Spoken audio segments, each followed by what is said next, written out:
The rivalry came back into the spotlight when Ronnie O'Sullivan and Ali Carter faced off once again in their latest crucible clash.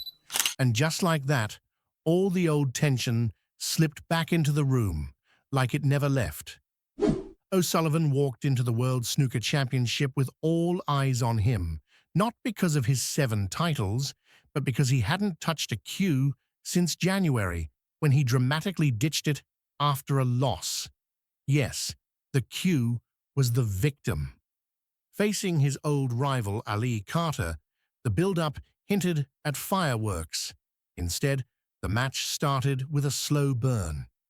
Ronnie looked like he might walk away with a 6-3 overnight lead, grinding out frame after frame in his usual unpredictable style. But just when it seemed settled, Carter decided to ruin the script. Earlier in the match, both players showed flashes of brilliance with a century each, like 2 students accidentally getting an A on a pop quiz they didn't study for. But overall, the game had its share of mistakes. Let's just say this wasn't exactly snooker's version of a highlight reel. Off the table, though, surprisingly calm. No drama, no death stares, just a polite handshake to start the match. Frame by frame, the story played out. Ronnie took control early, jumping ahead 3-1 with help from a clean century. Carter kept clawing back, but a missed straight red in frame 6 gave Ronnie another opening. And of course, he took it. Even looking a bit rusty, Ronnie still knew how to punish a mistake. He stretched the lead to 5-2 with a solid 85, and the crowd probably started thinking this might be a smooth ride. But Carter had other plans. He fired back with a 107 of his own, then finished the session by snatching the last frame, just to make sure Ronnie had something to think about overnight. Carter had done well to stay close by the end of the first session, dragging the score to 5-4 and keeping things tense. But when they returned for the second session, things shifted fast and not in his favor. In the blink of 2 frames, O'Sullivan slammed in breaks of 59 and 117, stretching the lead to 7-4, while Carter watched from his chair, probably wondering if he had left his game in the locker room. By the 12th frame, Carter had another chance, but couldn't make it count. He ran out of position on a modest break of 28, and that was all Ronnie needed. Wasting no time, O'Sullivan responded with a smooth 74, then followed it up with another century like he was on autopilot. By the mid-session interval, he was already 1 frame away from wrapping things up. It was a completely different vibe from the scrappy and uneven opening day, where O'Sullivan's lead had more to do with Carter's mistakes rather than his own play. But this time, there was no debate. O'Sullivan was in control, polished, and ruthless. The match finally ended in the 5th frame of the day, when Ronnie sealed the deal with a brilliant total clearance of 131, and that's how he beat Ali Carter 10-4 to book his spot in round 2. Not bad for a guy who hadn't played a competitive match since January. Ronnie had walked away from the Masters, skipped the Welsh Open, the German Masters, and the World Grand Prix, all to focus on his mental health.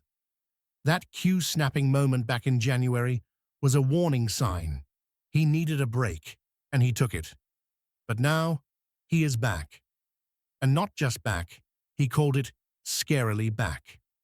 After the match, Ronnie admitted it had been a struggle just to show up. The night before the tournament, he had wrestled with his own mind, questioning everything. He thought maybe he'd implode, maybe have a meltdown on live TV, maybe regret even entering. It was the idea of standing out there, vulnerable, trying to be the old Ronnie in front of the world. The Crucible, after all, isn't known for mercy. Still, he showed up. He told himself it was about getting back on the bike, just playing again, even if things went wrong. And in the end, he was glad he did it. He gave credit to psychiatrist Steve Peters, who helped him mentally prepare the day before the match. With a few mental tools packed in his brain, he felt more stable. He even admitted he enjoyed being out there again, something that hadn't happened in a while. Looking ahead, Ronnie said he wants to keep playing as long as he can. If everything goes smoothly, maybe 5 or 6 more years at the top. If not, he's still giving himself at least 2 years, just enough time to finish on a good note. Meanwhile, Carter looked visibly frustrated after the match and didn't hold back during his BBC interview. He admitted things had gone downhill fast and even used the word embarrassing to sum it all up. He said he felt right in it when the score was 5-4, but once Ronnie found his rhythm, everything started going wrong. Carter said he kept landing in awkward spots and missing key shots, including a couple of blacks off the cushion, because he couldn't get on the next ball. And by the end of the match, he went from bad to worse. If you're wondering where this feud actually started, let's go back to when O'Sullivan and Carter were just teenagers in Essex, spending hours together as practice partners. But as the years passed and the stakes got higher, that friendship slowly faded. O'Sullivan has beaten Carter twice in World Championship finals, first in 2008 with a dominant 18-8 win, then again in 2012, 18-11. But it wasn't until 2018 that things really turned sour. During a tight last 16 match, with Carter leading 9-7, the two players bumped shoulders, on purpose, as Ronnie walked back to his seat after fluking a snooker. There were words exchanged, and Ronnie reportedly muttered something about Carter being Mr. Angry. Tension filled the room, and that moment seemed to mark the official shift from rivalry to real friction. Carter ended up winning that match and made it clear he wasn't fazed by Ronnie's presence. He said he had been through tougher things in life than playing O'Sullivan, and that he wasn't intimidated like some other players might be. The tension didn't go away.